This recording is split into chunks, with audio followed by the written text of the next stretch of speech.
சிறகடிக்க ஆசையில இன்னைக்கான ப்ரமோ என்னன்னு பார்க்கலாம். மீனா வழியில வித்யாவை பார்க்குறாங்க. அப்போ 2 பேரும் பேசிக்கிறாங்க.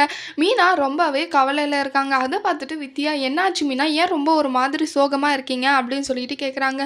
இல்லை வித்யா, இந்த மாதிரி தான் என் அம்மாவோட கடையை இப்படி தூக்கிட்டாங்க.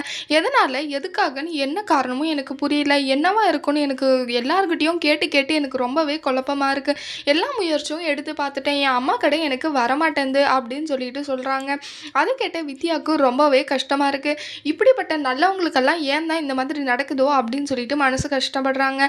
வித்யாவுக்கு அப்பதான் தோண வருது, ரோகிணி என்கிட்ட ஒரு டைம் சொன்னாலே மீனாவோட அம்மா கடையை எடுத்தே ஆகணும்னு சொல்லிட்டு, இது ரோகிணியோட வேலை தான் போல அப்படின்னு சொல்லிட்டு சொல்றாங்க. அப்போ இதை எப்படியாவது மீனா கிட்ட இது சொல்லலாமா அப்படின்னு சொல்லிட்டு யோசிச்சுட்டு இருக்காங்க. மீனா ரொம்பவே ஃபீல் பண்ணிட்டு பார்த்துட்டு வித்யாவுக்கு மனசே கேட்கல. ரோகிணி பற்றின விஷயத்த நம்ம மீனா கிட்டே சொல்லிடலான்னு சொல்லிட்டு வித்யா நினைக்கிறாங்க.